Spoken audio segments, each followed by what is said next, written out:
የዚህ ዓለም ነገስታት አገልጋይ ያሻቸዋል፣ ጠባቂ ያሻቸዋል፣ መጋቢ ያሻቸዋል። በርካታ ሰዎችን በዙሪያቸው የሚያሰልፉት የዚህ ዓለም ነገስታት ጉድለት ስላለባቸው ነው። ያለ ሰው መኖር ስለማይችሉ ነው። መንገሳቸው መክበራቸው በሰው ላይ ስለሆነ ነው። እግዚአብሔር ግን ከነዚህ የተለየ ነው። እኛን ሳይፈጥር በፊት እኛ ቅዱስ ቅዱስ እያለን ማመስገን ሳንጀምር በፊት እርሱ ምስጋናው ተቋርጦ የማያውቅ ነው። ፍጥረት ሳያከብረው በፊት ክብሩ ያልጎደለ ነው። ፍጥረት ንጉሴ ነህ ጌታዬ ነህ ሳይለው በፊት ንግስናው ያልጎደለ ጌትነቱ የመላ ከዓለም በፊት ነግሶ ይኖር የነበረ ገናና አምላክ ነው። ስለዚህ ለእግዚአብሔር ለጌትነቱ ሰዎች አገልጋዮቹ ሊሆኑት አይችሉም። የሰዎች ምስጋና በእግዚአብሔር መንግሥት ላይ ክብርን አይጨምርም። የሰዎች ስጦታ በእግዚአብሔር ሀብት ላይ ሀብትን አይጨምርም። እግዚአብሔር ሀብቱ ፍጹም የሆነ የማይጎል ጌትነቱም የማይቀማ ከልጅ ወደ ልጅ የማይተላለፍ ጌትነት። የዳዊት መንግሥት ዳዊት ሲያረጅ ወደ ሰሎሞን ተሸጋግሯል። የሰሎሞንም ለልጁ ተሸጋግሯል ተሰጥቷል። ዳዊት ከሞተ በኋላ መንግሥቱን ለሰሎሞን ከሰጠ በኋላ መንግሥት የለውም። በሥላሴ ግን ምስጢረ ሥላሴን ስንማር እንዲህ አይደለም።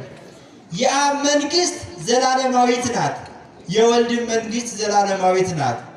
የመንፈስ ቅዱስ መንግሥት ዘላለማዊት ናት። መንግሥቱ ዘላለም ወምኩናኑኒ ለትውልደ ትውልድ ይላል ዲዮቅልጥያኖስ ናቡከደነጾር። መንግሥቱ ዘላለማዊት ናት። ከአንዱ ወደ አንዱ የማትፋለስ ናት። በዘመናት የማትቀያየር ናት። ወምኩናኑኒ ለትውልደ ትውልድ። አገዛዙም ልጅን ገዝቶ አባትን፣ አባትን ገዝቶ ልጅን፣ ልጅን ገዝቶ የልጅ ልጅን የሚገዛ ለዘላለም ከመግዛት የማይለይ መግዛት የባህሪው የሆነ ባህሪው የሆነ የማይታወቅ የማይመረመር የማይከፈል አንድ መንግሥት ያለው ነው እግዚአብሔር። ክብርና ምስጋና ለስም አጠራሩ ይሁንልን። ዮሐንስ አፈወርቅ ንጉሥ ዘኢይሰይምዎ ይላል ጌታ። የማይሾሙት ንጉሥ ነው። እግዚእ ዘኢይግዕዝዎ የማይነቅፉት ሹም ነው ይላል። ባዕል ዘኢይኔቅህዎ የማያበድሩት ባለጸጋ ነው ይላል። ስለዚህ እግዚአብሔር በባህሪው የኛ አገልግሎት አስፈልጎን እባካችሁ ተነስታችሁ አመስግኑኝ፣ እባካችሁ ይሄንን አድርጉልኝ የሚል አይደለም። በባህሪው ይሄ ለእርሱ ጥቅም የሆነው ዘንድ የማያስፈልገው ነው ማለት ነው። የማያስፈልገው ነው። ታዲያ ለምንድን ነው ፍጥረት እግዚአብሔርን ያገለግለዋል የምንለው? ምን ማለታችን ነው? በውኑ ፍጥረት እግዚአብሔርን ያገለግለዋል? በገንዘባቸው ያገለግሉት ነበር ይላል። ምን ማለት ነው ይሄ? ይህንን ከማየታችን በፊት ልብ እንድንለው የሚያስፈልገው ፍጥረት አገልጋይ ነው የሚባለው ታዛዥነቱን፣ እግዚአብሔር አዛዥነቱን የምንገልጽበት ቋንቋ ነው ይሄ።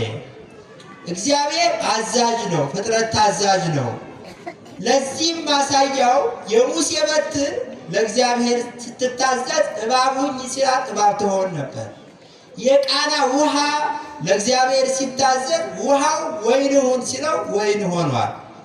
ሰማይ ና ሲለው ሰማይ መጥቷል። ሁን ሲለው ሰማይ ሆኗል። ምድር ጽኝ ሲላት ጸንታለች።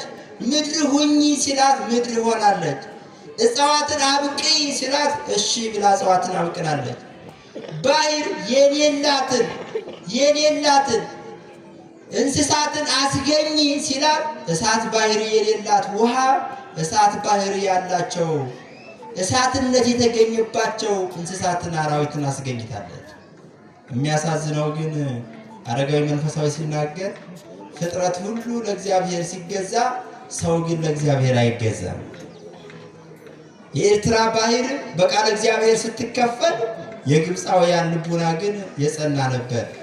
እግዚአብሔር ማን ነው እኛ አናውቀውም በማለት ጸንተው ነበር።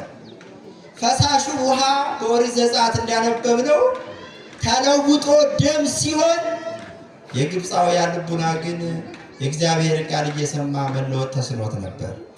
ዛሬም እንደዚህ ነው። በየአውደ ምሕረቱ መምህራን ይናገራሉ። ቅዳሴውን እንሰማለን፣ ትሰማላችሁ። መዝሙሩን ትሰማላችሁ። በስልካችን ውስጥ ያለው ነገር እጅግ ብዙ ነው። መጽሐፉ አለ፣ ትርጓሜው አለ። የሚያስፈልገንን ነገር ሁሉ በዘመኑ አግኝተናል። ሁሉን አግኝተን ግን በሁሉ አልተለወጥም። ይሄ ሙሴን አግኝተው ከሙሴ ያልተማሩ ግብፃውያን አሉ። ከነዚህ አያሳንሰንም። ምእመናን የምንሰማውን ሁሉ ለለውጥ ልናደርገው ይገባል። ያለበለዚያ ቅዱስ ጳውሎስ እንደተናገረው የምትታረስ የምትቆፈር ምድር ይላል ቅዱስ ጳውሎስ። ላረሳት ለቆፈራት ገበሬዋ መልካም ፍሬን ካልሰጣች ዳሪታ ለአንድዶ ፍጻሜዋ ለእሳት ነው ይላል። ገበሬው ያርሳታል፣ ያርማል፣ ይኮተኩታል። ካላፈራች ግን ይቺ ዘረ ቆርጥም ናት ብሎ ያጠፋታል። እግዚአብሔር ዘረ ቆርጥም ሆነውበት ያጠፋቸው ብዙ ናቸው።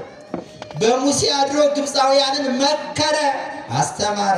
እምቢ ሲሉ ዘረ ቆርጥም ስለሆኑ አጠፋቸው። የካህኑ የኤሊ ልጆች በአባታቸው አድሮ በነቢዩ አድሮ መከረ። ቤተ መቅደሴን አታሳድፉ፣ የማይገባ ስራ አትስሩ አለ። እነርሱ ግን ዘረ ቆርጥም ሆነው ቀሩ። ታዲያ እግዚአብሔር ዝም ነው እንዲህ ያላቸው? ዝም ነው ያላቸው? አይደለም፣ አይደለም። እግዚአብሔርን ባልሰሙበት በታቦተ ጽዮን ፊት በጦር ተወግተው ሞቱ ነው የሚለው። ስለዚህ እንለወጥ። ካህናቱ በቤተ መቅደስ ሲያገለግሉ የአሮን ልጆች ተመከሩ። ከሌላ ቦታ እሳት አምጥተን እናጥናለን ሲሉ እግዚአብሔር ዝም ብሎ አላየም። በእውኑ በቤቱ እግዚአብሔር ቀናኢ ነው፣ ይቀናል። ቤቱ ዛሬ እኛንን በደሙ የገዛን ሰውነታችን፣ ሕይወታችን እግዚአብሔር ቤቱ ሕይወት ማደሪያው ሊያደርግ የመረጠን እኛ ወገኖቹ ነን። እግዚአብሔር ለእኛ ባል በሚስቱ እንደሚቀናው ሁሉ እግዚአብሔርን በክርስቲያኖች ሕይወት ይቀናል። ሚስት ባሏ ሌላ ሴት ጋር ቢሄድ እንደምትበሳጨው ደስተኛ እንደማትሆነው ሁሉ አንቺም ከፈቃደ እግዚአብሔር ስትወጪ እግዚአብሔር እንደዚሁ በአንቺ እግዚአብሔር ይቀናል ማለት ነው። ባል በሚስቱ እንደሚቆጣው ከሱ ወደ ሌላ ወንድ ስትሄድ እግዚአብሔርን ከአምልኮቱ ፈቀቅ ሲሉበት እንደዚያው ይቆጣል። እግዚአብሔር ደግሞ ሲቆጣ የሚገላግል የለም፣ የሚያድን የለም። ሰይፉን ሲመዝ ማንም መክቶ ሊያድነን አይችልም። እግዚአብሔር ከዘላለማዊ መቅሰፍቱ በቸርነቱ ያድነን። ስለዚህ ነው ፍጥረት ለእግዚአብሔር ሲታዘዝ በዕለተ ዓርብ ታስታውሳላችሁ። ጽኑ ዓለት በክርስቶስ ግርፋት ቀን ተሰነጠቀ። መቃብሩ በክርስቶስ መከራ ቀን ተሰነጠቀ። ፀሐይ በክርስቶስ መከራ ቀን ብርሃኗን ነሳች። ጽኑ የሆነው ድንጋዩ ሲሰነጠቅ መከራው ገብቶት ለምለም ነው የሚባለው የሰዎች ልቡና ግን ከክፋት ወደ በጎ አልተመለሰም ነበር። አሁንም መራራ ሐሞት እናጠጣው ይሉ ነበር። መቃብሩን እናስጠብቀው ይሉ ነበር አይሁድ። መቃብሩ ይከፈታል፣ ሙታን ይነሳሉ ከመስቀሉ እግር ስር። ይሄንን እያዩ ከጲላጦስ ዘንድ ሄደው መቃብሩን የሚጠብቁ ወታደሮችን ስጠን ይሉ ነበር። ሰው ክፉ ሲሆን የልቡ ድንዳኔ ከድንጋይ የደረቀ ይሆናል፣ የጸና ይሆናል። ሰው ደግሞ በጎ ሲሆን ከመልአክ የተሻለ ይሆናል። አባ ተክለ ሃይማኖት በደብረ ሊባኖስ ገዳም ከመላእክት ተሽለው ተገኝተው ነበር። አባታችን አቡነ ገብረ መንፈስ ቅዱስ በዝቋላ ገዳም ከቅዱሳን መላእክት በልጠው ተገኝተው ነበር። ቅዱሳን መላእክት ጸሎታቸውን እስከማያሳርጉላቸው ድረስ ራሱ እግዚአብሔር ጸሎታቸውን ያለ አሳራጊ ያለ ተራዳኢ መልአክ ከመንበረ ጸባዖት እንዲደርስ እስኪያደርግላቸው ድረስ ከቅዱሳን መላእክትም በልጠዋል። እንደውም መጽሐፈ መነኮሳት እስከዚህ ይትመራህ በእደ መልአክ ይላል። መነኩሴው ሲበቃ እስከ 8ኛው ማዕረግ ድረስ በመላኩ መጋቢነት ጠባቂነት ይመራል። ከዚያ በኋላ ግን ከመላኩ ይበልጣል። መላኩ መነኩሴውን እያየ ያደንቃል እንጂ ለመነኩሴው መንገድ አያሳየውም። ከእርሱ የበለጠ ክብርን ስላገኘ ማለት ነው። ሰው በጎ ሲሆን እንደዚያ ነው። ክፉ ሲሆን ደግሞ እንደዚያ ነው። የፍጥረት ለእግዚአብሔር መታዘዝ በዚህ መንገድ ይገለጻል ምእመናን።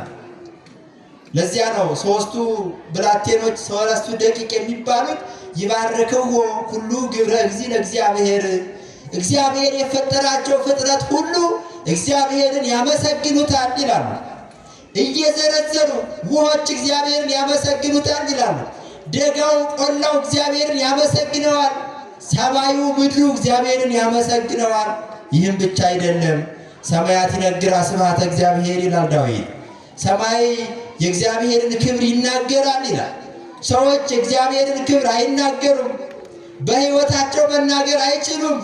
ሰማይ ግን የእግዚአብሔርን ክብር ይናገራል። ቃሉ ጋር ናቸው። እግዚአብሔር ከሁላችን ጋር ይሁን። ሰማይ የማንን ክብር ይናገራል? የማንን ክብር? ሰማይ በዓለም ሁሉ ምሉእ ሆኖ በመኖሩ የእግዚአብሔርን ምሉእነት ይናገራል በስራው ማለት ነው። ሰው ግን አንድ ቀን ጸበኛ ሲሆን፣ አንድ ቀን ደግሞ ከአንዱ ጋር ፍቅረኛ ይሆናል። አያችሁ፣ ይለዋወጣል ሰው። ሰማይ ግን አይለወጥም። ቀድሞ መልኩ ይሄ ነው፣ ዛሬም ይሄ ነው፣ ነገም እስከሚያልፍ የሰማይ መልክ አይለወጥም። ሰማይ መልኩ ባለመለወጡ እግዚአብሔር በመንግስቱ የማይለወጥ በቸርነቱ የማይለወጥ መሆኑ ይናገራል። ሰማይ ከከፍታው ዝቅ አይልም፣ ሰው ግን ከከፍታው ዝቅ ይላል። በዚህ ሰው እግዚአብሔርን መስበክ አይችልም፣ ክብሩን መናገር አይችልም። ዝቅ የሚል ሰው፣ መሬት ይዞ የሚሄድ ሰው፣ በቂም የሚውል የሚያድር ሰው እግዚአብሔርን ክብር መግለጽ ይችላል? መናገር ይችላል? ጌታ ለሙሴ እንዲህ አለው፣ ወደ ቤተ መቅደስ መባ ስታስገቡ አለው። የሰማችሁ ነው። ምን አልኳችሁ? መባ ስታመጡ በውስጡ ፍሬው ያለበትን እንደ ዱባ ያለውን እንደ ፋፋዬ ያለውን መባ አድርገህ አትቀበል አለው። ለምን? በውስጡ አሰሩን ገሰሱን ይዞ ከውጭ ግን መልካም ይመስላል። ፋፋዬ ሲያዩት ከውጭ ምንም ያለበት አይመስልም። ሲሰነጠቅ ግን ውስጡ ብዙ የሚወጣ ነገር አለው አይደል? እንደዚሁ ከላይ አፈጻድቅ ሰው አለ፣ ውስጥ ኃጥእ የሆነ ሰው ማለት ነው። ውስጡን እግዚአብሔር የሚያውቀው ሰው ማለት ነው። እንደዚህ ያለ ሰው አለ። ሁለተኛው ከእንስሳት ወገን መሬት ይዞ የሚሄደው ርኩስ ነው አለ። ከፍ ብሎ የሚሄደው እንደምትበሉት አለ። መሬት ይዞ በልቡ የሚሳበው ወደ ቤተ መቅደስ አይገባም፣ ቢገባም እንኳን የረከሰ ነው አለ። የረከሰ ነው። መሬት ይዞ የሚሄድ የተባለውም እንደዚሁ ነው።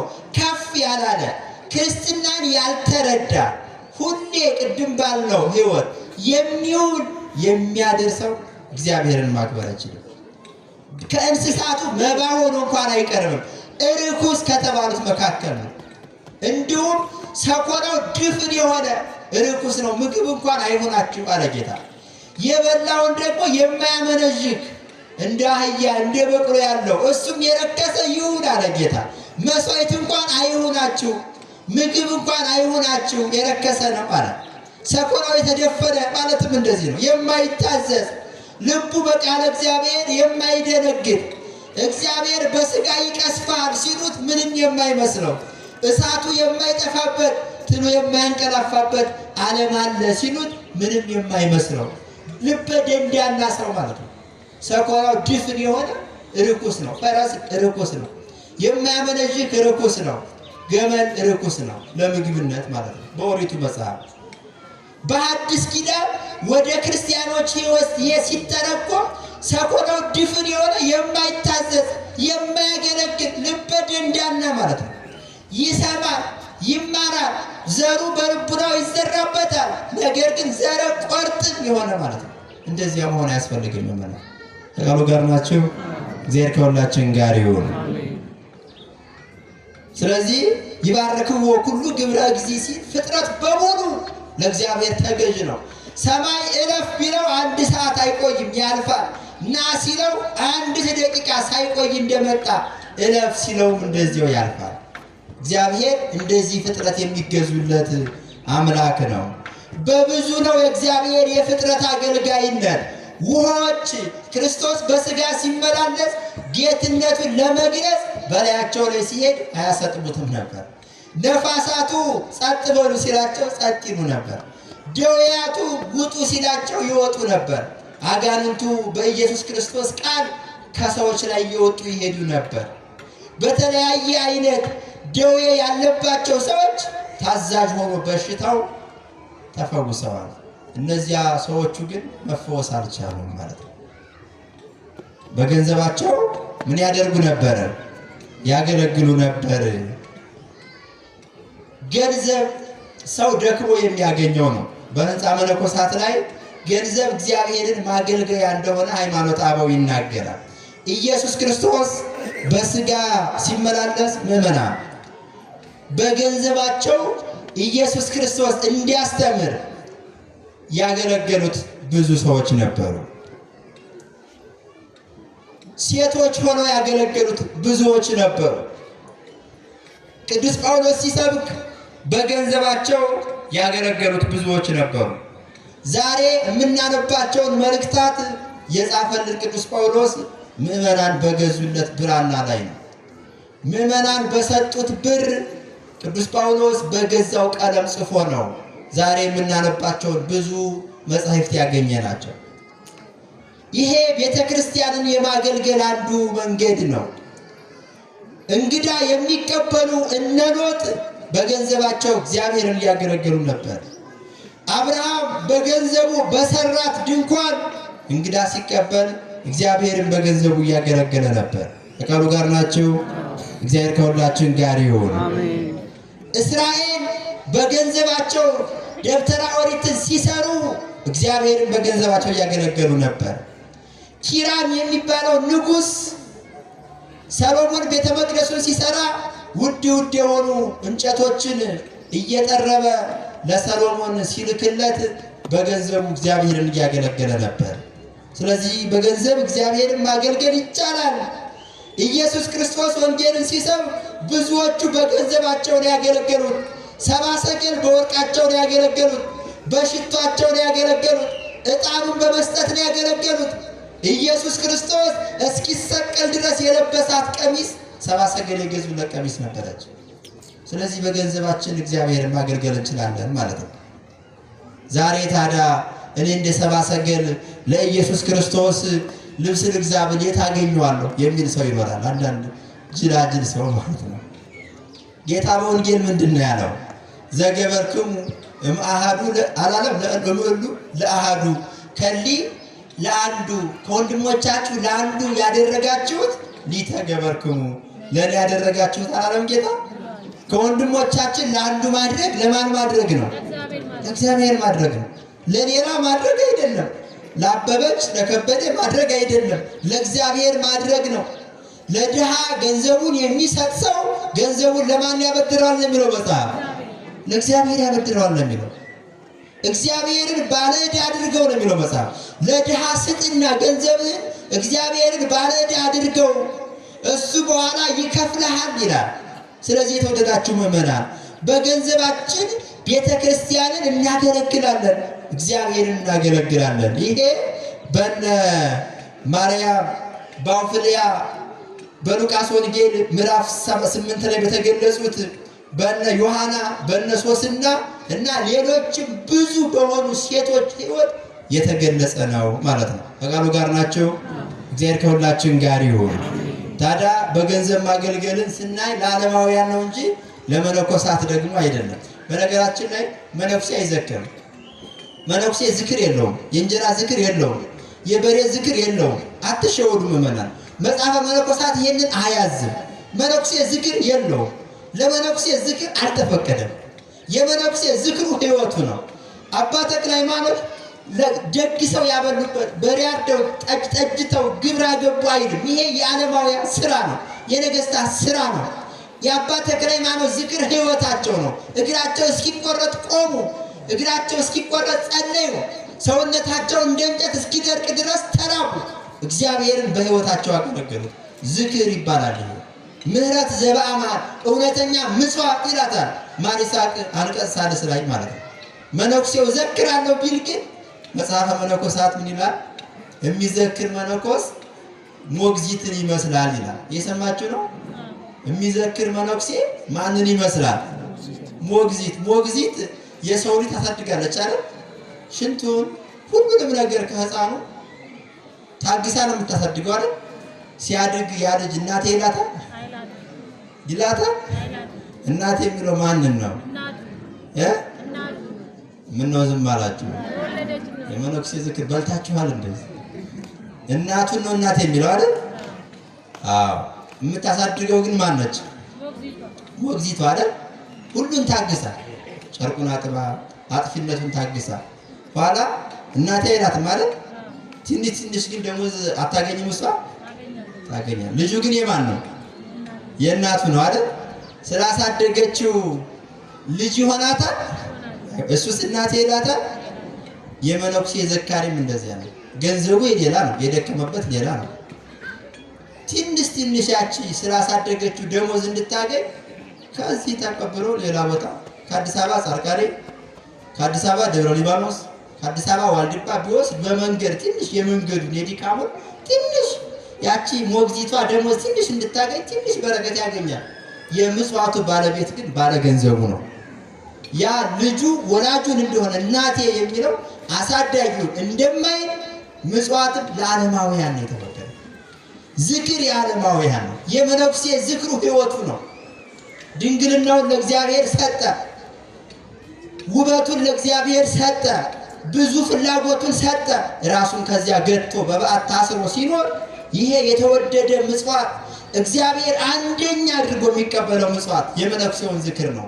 እሱም ሕይወቱ ነው እንጂ ጠጅ ጠጅቶ እንደ ነገስታት ግብር አግብቶ አይደለም ማለት ነው። ወደ መጨረሻው ስንሄድ በገንዘባቸው ያገለግሉት ነበር የሚለውን የሉቃስን ወንጌል መተርጉማን ሲተረጉሙ ገንዘብ ማለት ንጽህና ነው ይላሉ። ምን አልኳችሁ? ገንዘብ ማለት ምንድን ነው? በንጽህና እግዚአብሔርን ያገለግሉት ነበር ይላል። እነማን? ክርስቶስን የተከተሉ ሴቶች። ማርያም መግደላዊት 7 አጋንንት ነበሩባት አይደል? 7 አጋንንት ማለት 7 አካላት ማለት ሳይሆን 7 አይነት ክፉ ስራ ትሰራ ነበር። ታማ ነበር፣ ትሰርቅ ነበር፣ ትዘሙት ነበር፣ ትዘፍን ነበር፣ ትሳደብ ነበር። እንደዚህ ያለ ማለት ነው። ከዚያ ወጣ እነዚህን ሁሉ ትታ ማርያም መግደላዊት በንጽህና እግዚአብሔርን ታገለግለው ነበር ይላል።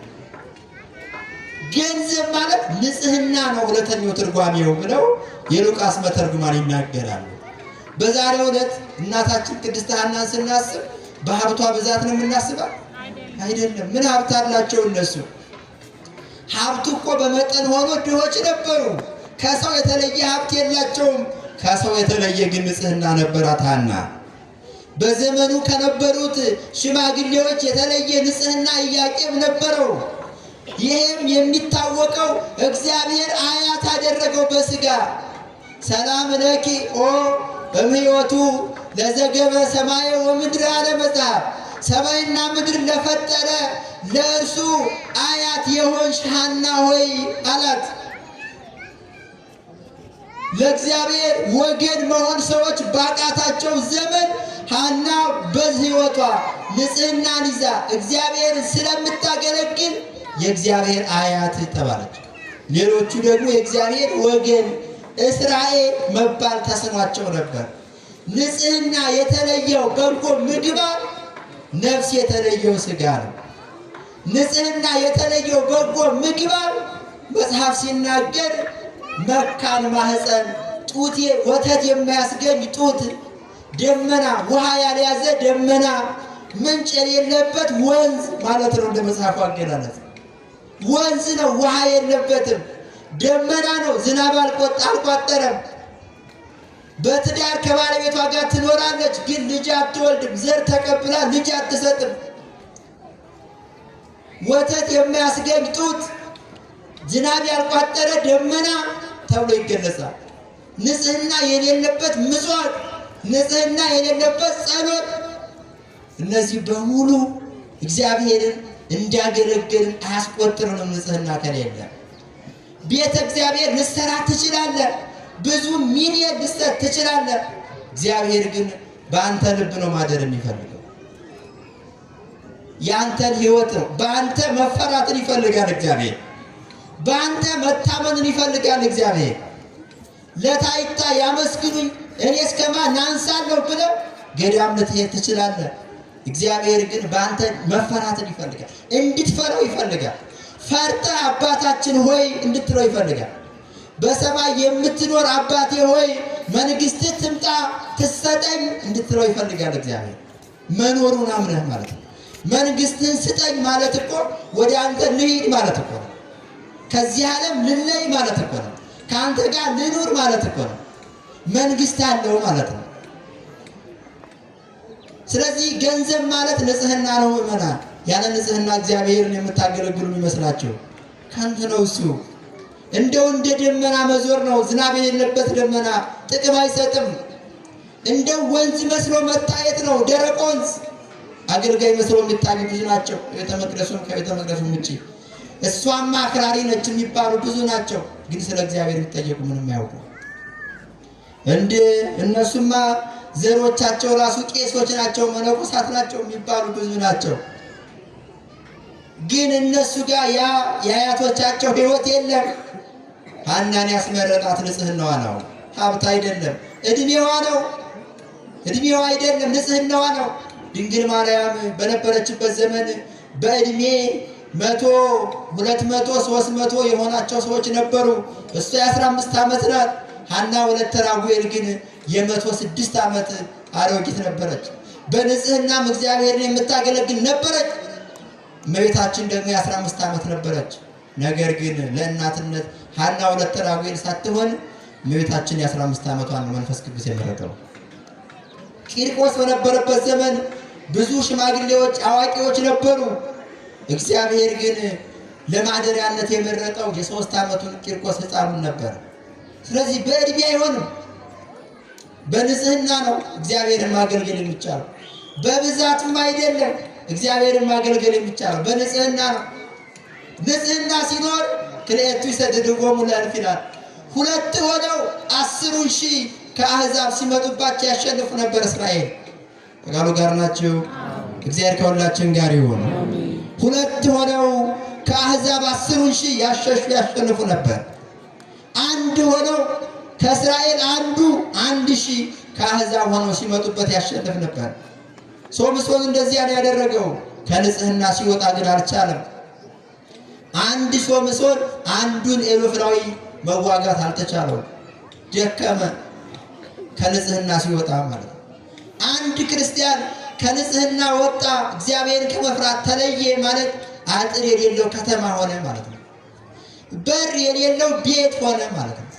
በር የሌለውን ቤት የሚዘርፍ ሁሉ ይዘርፈዋል፣ ማን ይከላከልለታል? አጥር የሌላትን ከተማ ማን ይጠብቃታል? ሁሉ ይዘርፋታል። እግዚአብሔርን የማትፈራ ሰውነትም እንደዚሁ ነች። ደዌ ያድርባታል። አንዱ ጋኔን ራስ ምታት ይሆንባታል። አንዱ ጋኔን የሆድ ቁርጠት ይሆንባታል። አንዱ ጋኔን በረከተ ቢስ ይሆንባታል። አንዱ ጋኔን ከጎረቤት የሚያጣላ ይሆንባታል። አንዱ ጋኔን ትዳሯ ውስጥ በጥባጭ ይሆንባታል። ለምን? ከአጥር የሌላት ከተማ ነች። ለምንድን ነው ከንጽሕና የምንወጣው? ቅዱስ ጳውሎስ እኮ ሲያስተምር ወዘእንበለ ተአምኖ ኢይትከሀል ያስምርዎ ለእግዚአብሔር ይላል። ያለ እምነት እግዚአብሔርን ደስ ማሰኘት አይቻልም ይላል። እምነት ፍርሃት ነው፣ እግዚአብሔርን መፍራት ነው። ንጽሕናም ከፍርሃት የሚገኝ ነው። የንጽሕና መገለጫው እግዚአብሔርን መፍራት ነው። እግዚአብሔርን ስንፈራ እንተዋለን፣ ብዙ ነገሮችን ልማዶቻችንን እንተዋለን፣ ቂማችንን እንተዋለን። እንጦርጦስ ያወርደኝ ይላል አንዳንድ ሰው። ኧረ ከወንድምህ ታረቅ ሲሉት እኔ እሱ ጋር ታረክም ብሎ እንጦርጦስ ያወርደኝ ይላል። እና መውረድ ሊቀር ነው። ትወርዳለህ፣ ጠብቅ። ካልታረቅ ትወርጃለሽ። እሱ ይላል። እሱ እኮ አርዮስ ነው ይላል። ጌታ ለሰቀሉት ለአይሁድ ምንድን ነው ያለው? የሚያደርጉትን አያውቁምና ምን አለ? እስጢፋኖስ የሚወግሩትን ምንድን ነው ያለው? የሚያደርጉትን አያውቁምና ብሎ ጸልዮላቸዋል። ታዲያ ሰው ሰደበኝ ብሎ ተጣላኝ ብሎ አማኝ ብሎ እንደዚህ ሙከራ አደረገብኝ ብሎ አልምርም ካለ ከንጽህና ወጥቷል ማለት ነው። ስለዚህ ይህ ሰው ሊጾም ይችላል፣ ጾሙ ግን አገልግሎት አይሆንም። ልትሰጪ ትችያለሽ፣ ስጦታሽ ግን አገልግሎት አይሆንም። እውነቴን ነው። የቤተ ክርስቲያን ትምህርት ነው ይሄ። ልትዘምሪ ትችያለሽ፣ የአንቺ መዝሙር ግን ከዘፈን የተለየ አይደለም። እንደውም መዘባበት ነው። ክርስቶስን አባቴ እያልሽ እየጠራሽ ነገር ግን የሥራ አባትሽ ደግሞ ያኛውን ካደረግሽ አስቸጋሪ ነው። ለምንድን ነው ጌታዬ በሉኝ ያላለው በጸሎት ጊዜ? መምህራችን በሉኝ ያላለው ለምንድን ነው? ጌታችን በሉኝ ያላለው ለምንድን ነው? አባታችን በሉኝ ያለው ለምንድን ነው? ጌታ ቢወደው አገልጋዩን ልብስ ያለብሰዋል፣ ለጊዜው ያበለዋል እንጂ ሀብቱን ያወርሰዋል? አያወርሰው። መምህር ተማሪውን ቢወደው ተግቶ ያስተምረዋል እንጂ ሀብቱን ንብረቱን ለተማሪው ያወርሳል? አባት ግን ለልጁ ሀብቱን በሙሉ ያወርሳል አይደል?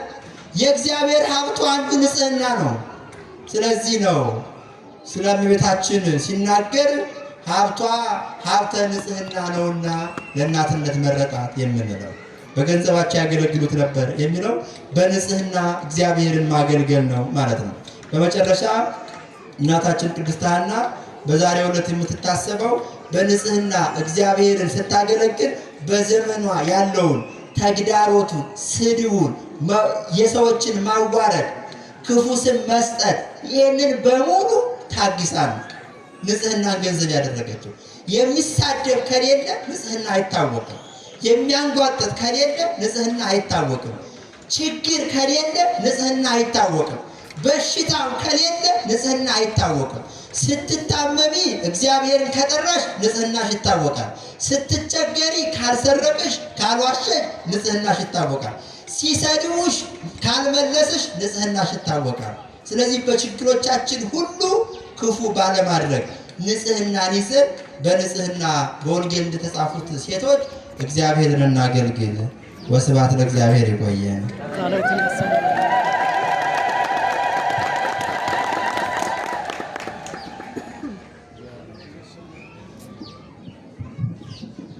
በመምህራችን ላይ አድሮ ያስተማረን የመከረን እግዚአብሔር አምላካችን ስሙ ለዘላለም የተመሰገነ ይሁን። እግዚአብሔርን አመስግኑት። ክቡር መምህራችን አራት አይናው የአራቱ ጉባኤ መምህር